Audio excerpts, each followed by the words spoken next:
మనకు తెలంగాణకు 37%, ఆంధ్రాకు 63% కృష్ణా వాటర్ పంపకాలు జరగాలని ఒప్పందం అయింది. అది దేనికోసమైంది ఒప్పందం? ఇది జాగ్రత్తగా వినాలి అందరూ కూడా. అప్పటికే కట్టి ఉన్న ప్రాజెక్టుల మీద, ఆల్రెడీ యూటిలైజ్ అవుతున్నటువంటి వాటర్ మీద, యాజ్ ఈజ్ వేరీజ్ అనే కండిషన్ మీద 37% తెలంగాణకు, 63% ఆంధ్రాకు నీటి పంపకాలు జరగాలని ఒప్పందం అయింది. తర్వాత హరీష్ రావు గారే ఇరిగేషన్ మంత్రి, మరి ఆయన అప్పుడు కాళేశ్వరరావు అని పిలిపించుకున్నాడు. ఆయనకు నీళ్ళ గురించి నాకే మొత్తం తెలుసు అని చెప్తాడు కాబట్టి దాన్ని ఏం చేసిండు హరీష్ రావు గారు 2016లో 3% కృష్ణానదిలో నీళ్లు తగ్గిస్తూ 34% తెలంగాణకు, 66% ఆంధ్రాకు అని చెప్పి ఒప్పందం మీద సంతకం పెట్టి, అది కరెక్టా కాదా హరీష్ రావు గారు? మీరు జవాబు చెప్పాలి. నా విఘ్నతకే వదిలేస్తున్నాం అంటే మాత్రం తెలంగాణ ప్రజలు కూడా వారి విఘ్నతను ప్రదర్శిస్తారు. అట్లా కాదు, ఇది కరెక్టా కాదా? ఇది ప్రజెంటేషన్లో మీరు ఆన్సర్ చెప్పి ప్రజెంటేషన్ ఇచ్చుకోండి. రెండవది, అసలు జూరాల సోర్స్ పాయింట్ తీసి మీరు శ్రీశైలంకి ఎందుకు మార్చారు? మార్చడానికి కలిగినటువంటి సాంకేతిక కారణం ఏంది?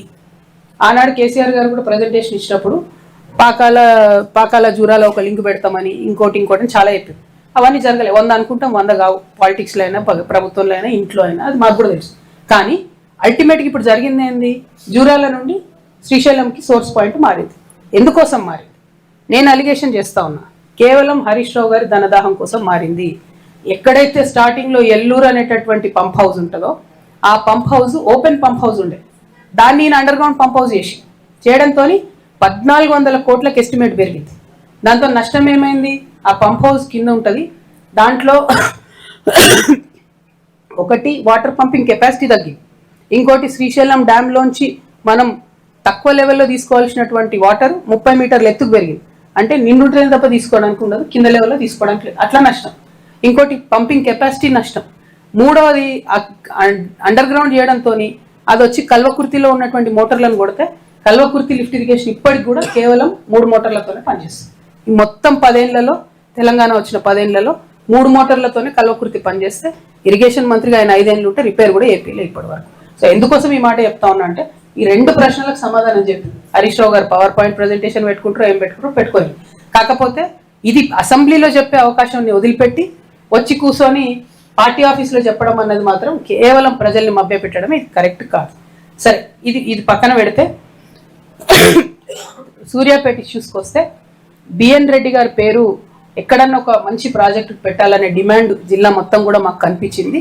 అయితే కీర్తిశేషులు దామోదర్ రెడ్డి గారి పేరుని ఎస్ఆర్ఎస్పీకి పెట్టినారు కాబట్టి బిఎన్ రెడ్డి గారి పేరు కూడా మరి కలెక్టరేట్కి పెడతారా, లేకపోతే ఇంకోటి ఏదన్నా మంచి ప్రామాణికమైనటువంటి ప్రదేశానికి పెట్టాలని చెప్పి నేను డిమాండ్ చేస్తా ఉన్నాను జాగృతి తరఫున.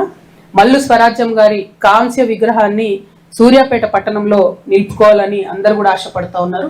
అది ప్రభుత్వ ఖర్చుతోనే అధికారికంగా చేస్తే ఆవిడకు మర్యాద ఉంటుంది అనేటటువంటి విషయాన్ని నేను తెలియజేస్తా ఉన్నాను. అట్లనే మన ఉప్పల మల్సూర్ గారని పాపం 5 సార్లు ఎమ్మెల్యే, పీడిఎఫ్ పార్టీ నుంచి 4 సార్లు ఎమ్మెల్యే. అంటే ఆయన చెప్పులు కుట్టుకుంటే చనిపోయేటప్పుడు కూడా అంత నిరాడంబరంగా బతికినటువంటి వ్యక్తి, మంచి మనిషి. ఆయనను కూడా గౌరవిస్తూ ఏదో ఒక ఇన్స్టిట్యూట్కి వారి పేరు పెట్టాలని చెప్పి నేను డిమాండ్ చేస్తా ఉన్నాను.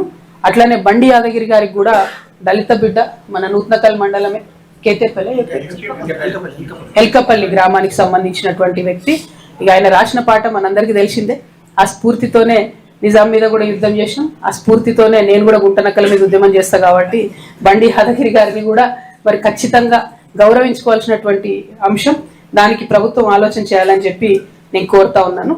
మరి మారోజు వీరన్న గారు సామాజిక తెలంగాణ అనేటటువంటి అంశాన్ని మొట్టమొదట ప్రతిపాదించినటువంటి వ్యక్తి. తెలంగాణ సమాజం అంతా కూడా పునరేకీకరణ ఎట్లా జరగాలి, ఏ విధంగా కులాలు మతాలకు మధ్యలో ఒక మంచి అండర్స్టాండింగ్ రావాలి, తద్వారా తెలంగాణ సమాజంలో అందరికీ కూడా అవకాశాలు రావాలని ప్రతిపాదించినటువంటి విప్లవ వీరుడు మారోజు వీరన్న గారిని మరి వారి కొత్తగూడెం కరివిరాల గ్రామానికి వెళ్ళి నిన్న అక్కడ వారిని గౌరవించుకొని రావడం జరిగింది. వారి స్ఫూర్తితో తెలంగాణ జాగృతి ఉద్యమం చేస్తుందని కూడా ఈ సందర్భంగా తెలియజేస్తూ, మరి వారిని గుర్తు చేసుకుంటున్నాం కాబట్టి నిజంగా ఒక్కొక్కటి జరుగుతున్న పరిణామాలు, మావోయిస్టులను లొంగ తీసుకుంటున్నటువంటి తీరు చూస్తే తెలంగాణ యావత్ సమాజం కూడా బాధపడుతున్నది.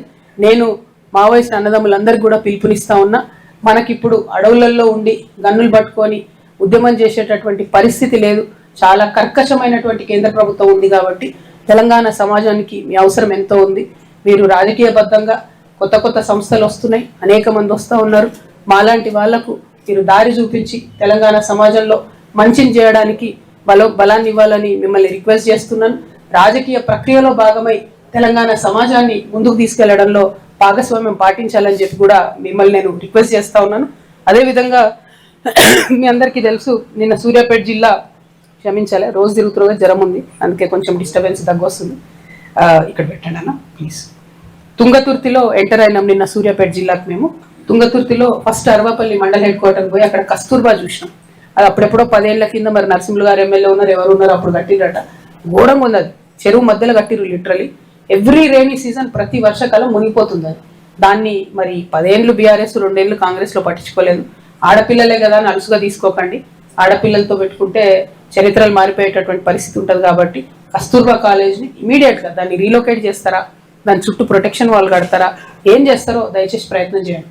ఎందుకంటే మొత్తం సంవత్సరం అంతా దోమలు, ప్రతిరోజు కోతుల దాడులు. నేను పోయే వరకు ఏఎన్ఎం ఉంది, ఆమె చెప్తుంది ఎవ్రీ డే 2 నుంచి 3 ఇన్సిడెంట్స్ అయితే కోతుల దాడులు అయితే టీచర్లను పిల్లలను కలుస్తుంటాయి. నేను తీసుకుపోయి హాస్పిటల్లో కట్టేయించుకొని వస్తా అని చెప్తుంది.